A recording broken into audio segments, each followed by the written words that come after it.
a frustrated foreign correspondent, judging by our conversation last night. War correspondent. Okay, Scott, please take over and introduce your panel. The panel, if you'd like to come up. Are you on? Please, all right, I'll introduce you then. Bani, why don't you come first? Bani Haddad, founder and head of Aleph Hospitality, a white label or third-party manager, very active in Africa, as well as the Middle East, based in Dubai. Amith, come up, is head of franchise for IHG Hotels, the largest franchisor brand in the world. It's based in Dubai and works in the Middle East and Africa. And finally, Farhan, who is a developer, owner, worked with him on some very interesting projects in the Democratic Republic of Congo. Very experienced. I'll get into asking why you decided managed rather than franchise with Accor mid-level properties.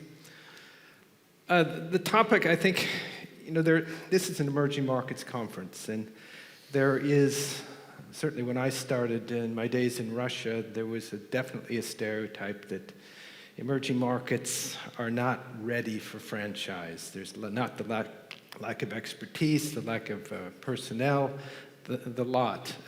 It's really franchises only for developed markets.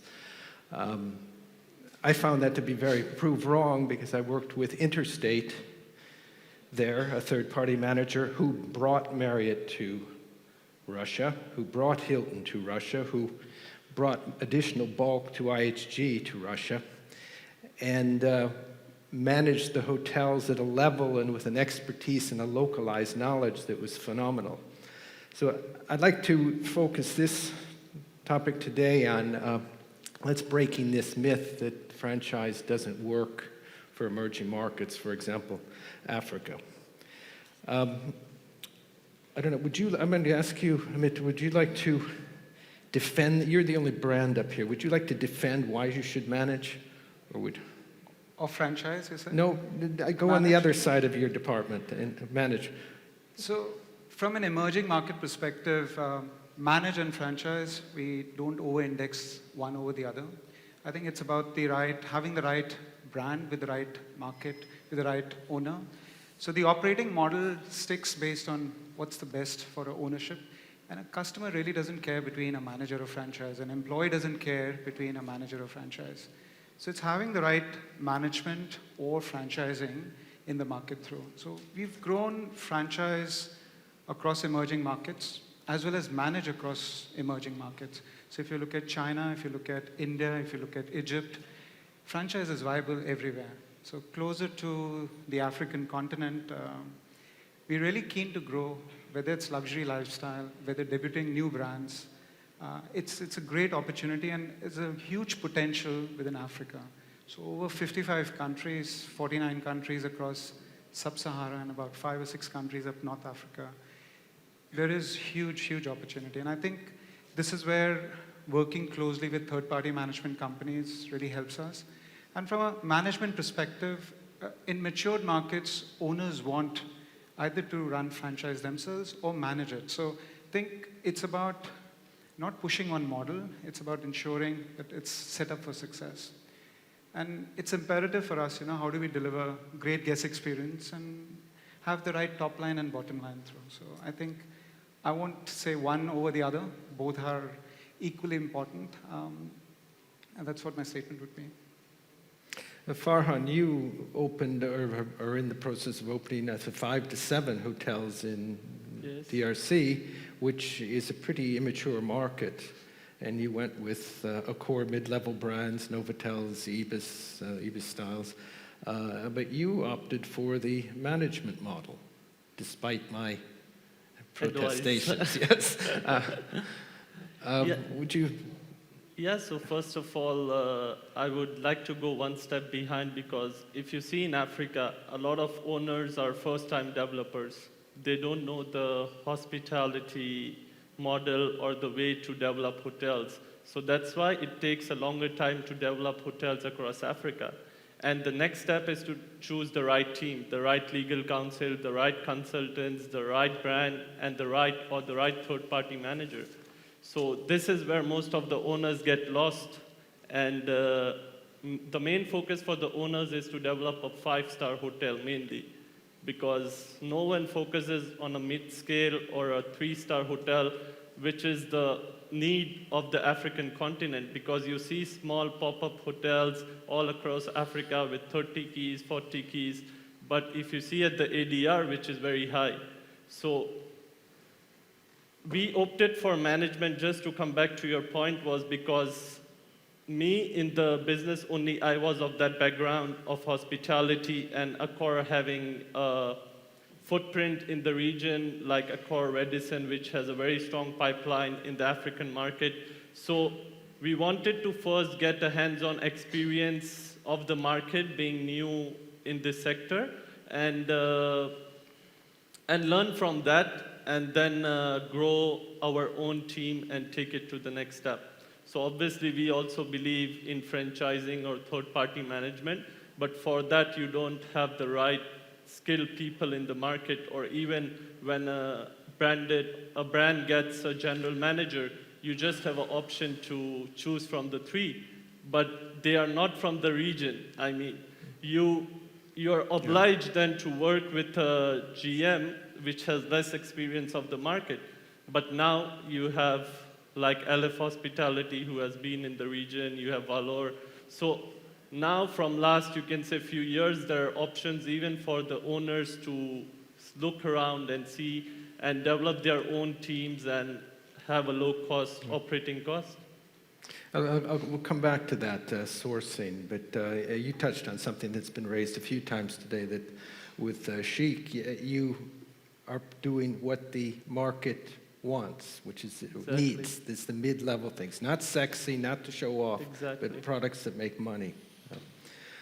Bani, as the third-party manager, perhaps the savior of this panel here, why don't you give me your proposition? Now, I look, if I'm an owner, and I take a brand, I take a Holiday Inn brand, and I have to pay them the franchise fee of 4.5%, 5%, and then I have to pay you a management fee. I'm paying 2 fees, which is more than if I just hired Holiday Inn to run it. Now, what's the proposition there? Well, that's typically the first question we get, obviously, from any investor. But if I may, I really started to hate the word third-party operator. We're not a third party. We're an independent management company. We're a fully fledged operator. And we provide, and that's our strength, is that we provide fully fledged service, from design, technical services, to training, finance, you name it, marketing, sales, everything, to our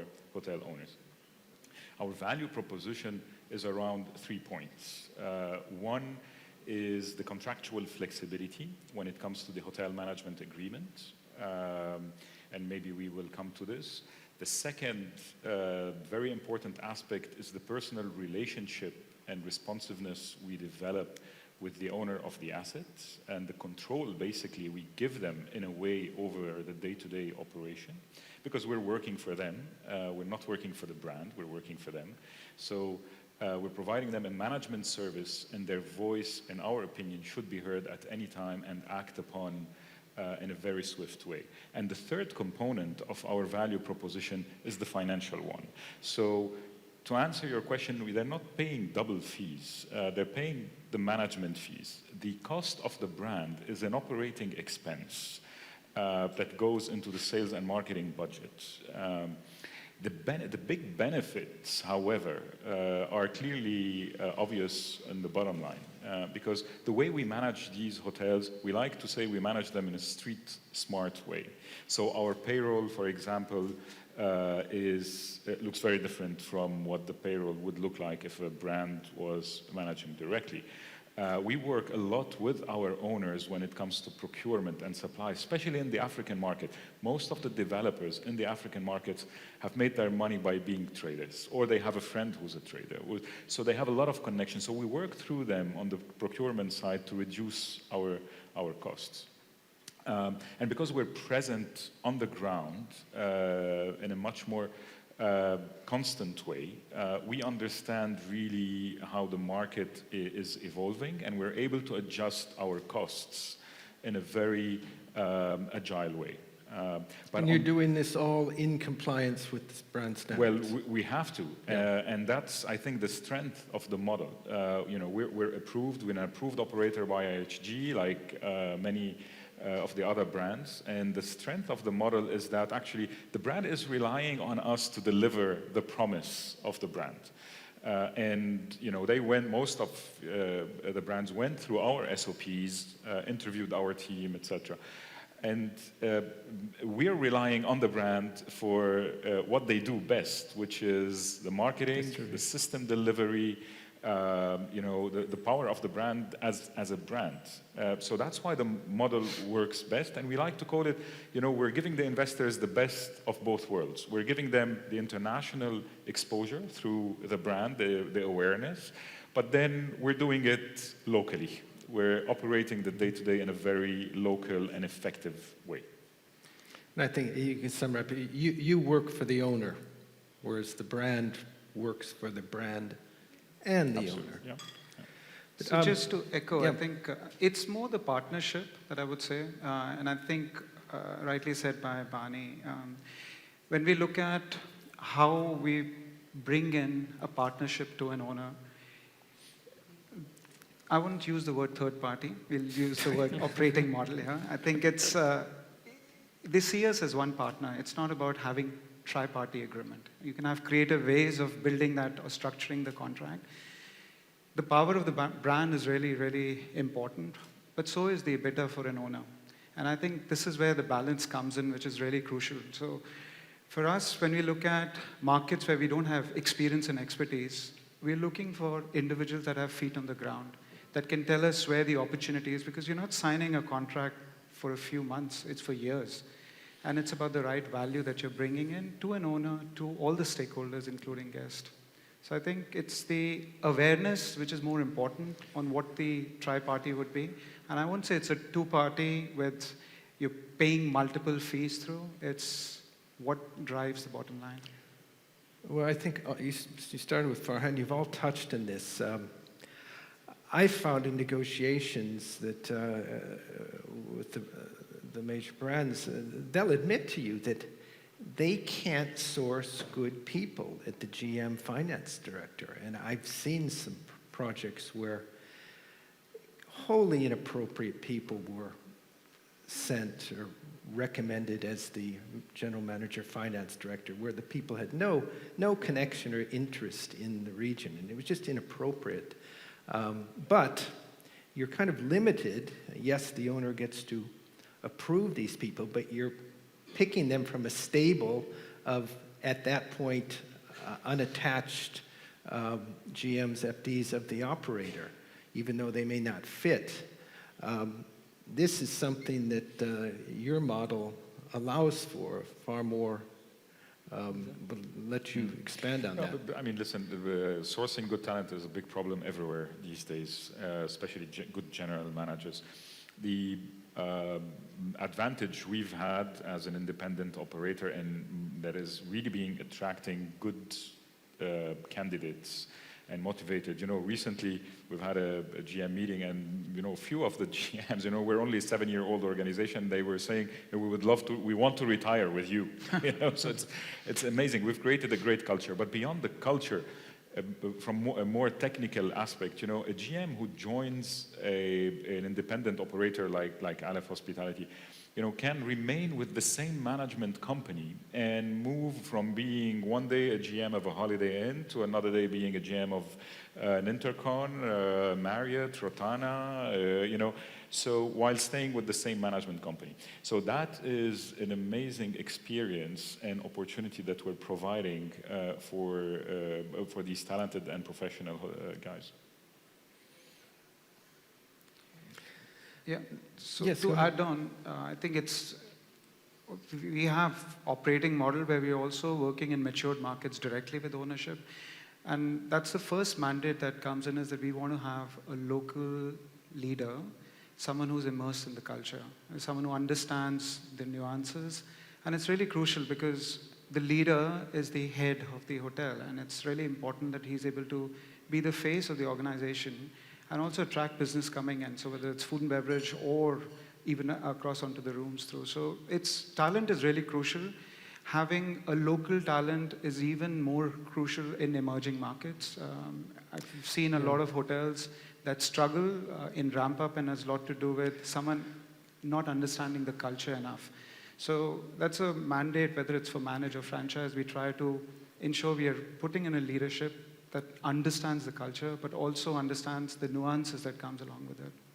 Indeed, I mean, it's easy to get a general manager for the Fairmont Monte Carlo, but when you're doing tertiary cities in Africa or Siberia or something, that is tough. And as you say, you might find a good Radisson GM who's, even whether he's foreign or not, but he's married, he's in the community, who you can offer him a nicer package and he comes over. And as you say, that local knowledge really is significant. You know, Scott, I'll tell you what we look for. We look for entrepreneurs, GMs, guys who, again, it depends on maybe the size of the property, the type, but many of them are starting their career as GM. They have a lot of experience in operation.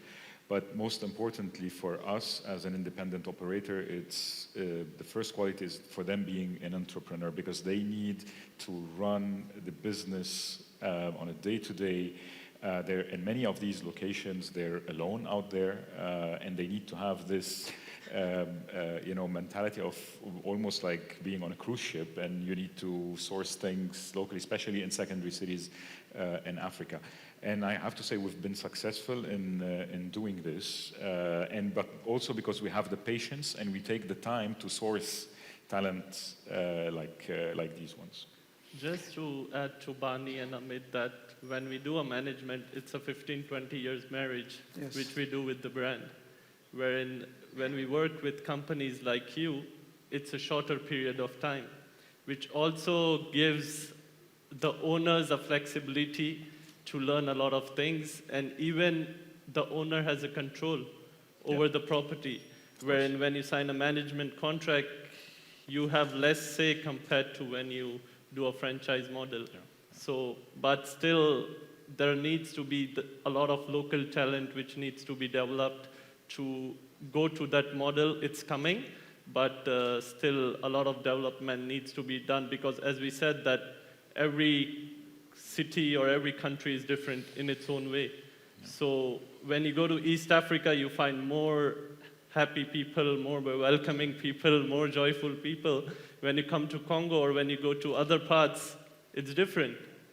So there is less of hospitality schools, less of education on hospitality. So the talent needs to grow up to reach the franchising model in Africa. Well, let's touch on that. I mean, the part of the tone of this conference is localizing talent. Do you think the model franchise encourages more local senior management than the management model? As far as we're concerned, yes.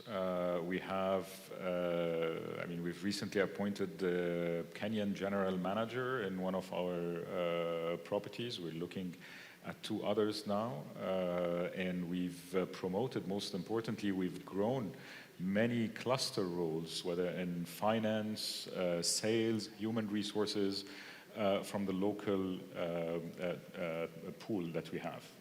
So it is working. It is, as Farhan said, it's a bit more easy in certain countries than others, but it is definitely possible. Let's touch on that clustering. Would you cluster multiple brand hotels or an IHG We're hotel? We're clustering multiple brand hotels, multiple owners. So it's amazing, because these are benefits and economies that go straight to the bottom line for the owner. In a given city, we've even done it at a certain period of time. We've even done it across 2 countries, where we were clustering certain finance roles and HR roles and executive chef. And so these are, you see the benefits straight in the bottom line immediately. So and because it's the same management company, you can do it for multiple brands, multiple owners. And have some firewalls. Yeah, I saw that. My experience in Russia, where the third party, whatever we'll call it, operator, did this with multiple brands, and then they were generating GOP above 70%. It was just, you couldn't compete with them because of the economies of scale of back of house. And that's something we're seeing growing. So even as owner-operator, so giving an example of one of our partners with Aldar, we've got 6 hotels, we've got 1 general manager, 1 director of sales and marketing. So there is an advantage of clustering as a huge opportunity towards bottom line, but also with talent that can rotate within different brands through. So I think if you're able to retain, foreign ownership is about retaining the talent within, for the brand is similar. So as owners, when they sign contracts, they're always looking for, we want someone who's worked in your brand. So let's say if it's a Holiday Inn. So we need a general manager who's worked in a Holiday Inn, in a mid-scale brand, in the local market.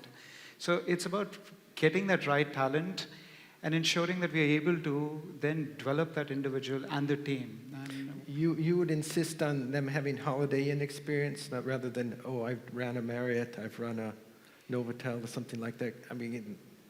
I don't know. I've read brand standard manuals, and there is a lot of plagiarism, paragraphs word for word.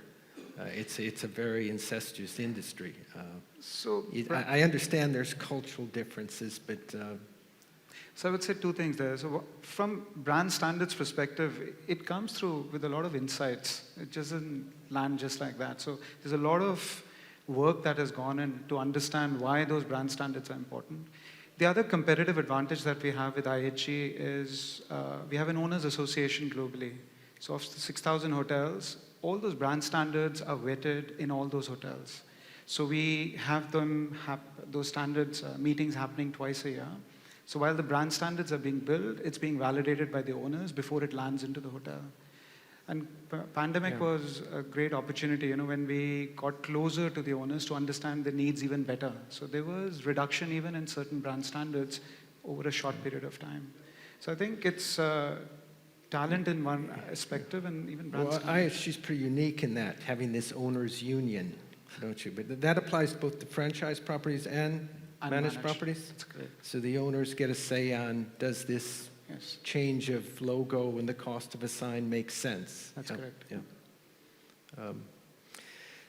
With the pandemic today, it costs more to operate a hotel. You're probably going to make less revenue per square meter. You've got more protocols and everything else. Has that, Amith, have you noticed that been a pickup in the interest in franchise? Same with you, Bani?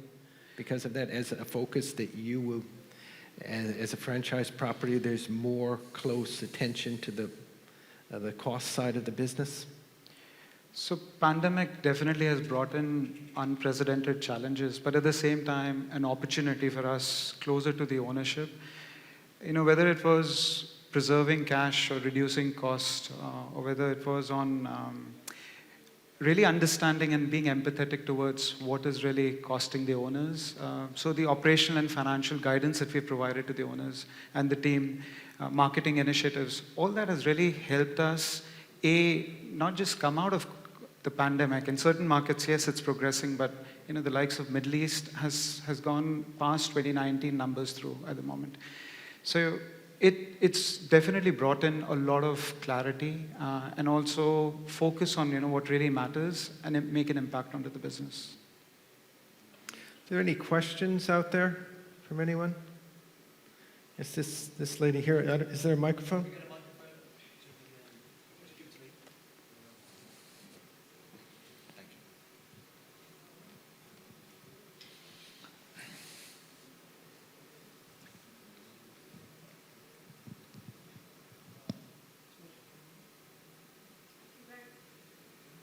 Yeah.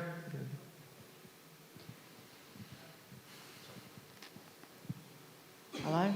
Yes, John. Thank you very much. I'm just picking up on the final question, challenges. And you mentioned pandemic has been one of your biggest challenges, quite rightly so.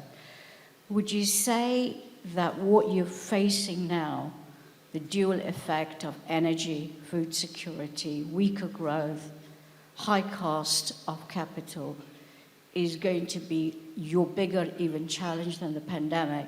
Given the franchise, it's pretty spread out your risks. It has its advantages when things are going great, but you're looking at a multiple of challenges across all the franchises, hotels, across the continent, with the exception of the Middle East. Yeah.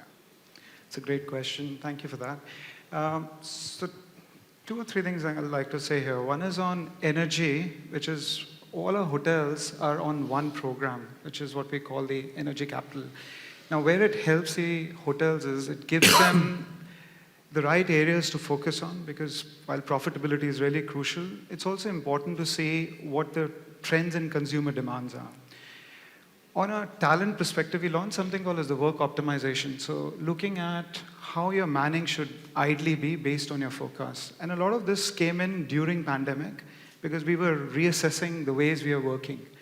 And this is really crucial because, while at franchise, there's a lot of focus on top line, the owners are also looking for operational guidance on how do we run hotels, because at the end of the day, it's a lot to do with EBITDA, it's a lot to do with what they're banking through. So it's an opportunity, and also I think due to these owners association, we've been able to get a lot of ideas and suggestions to help them drive better returns. Now, if I may, on this, Yeah, the pandemic and the impact on franchising, for us, the pandemic in many ways was, sad to say, but a great thing, because it opened the eyes of many investors on this model. And because this model essentially gives the investors, the hotel owners, much more control over what happens in their property.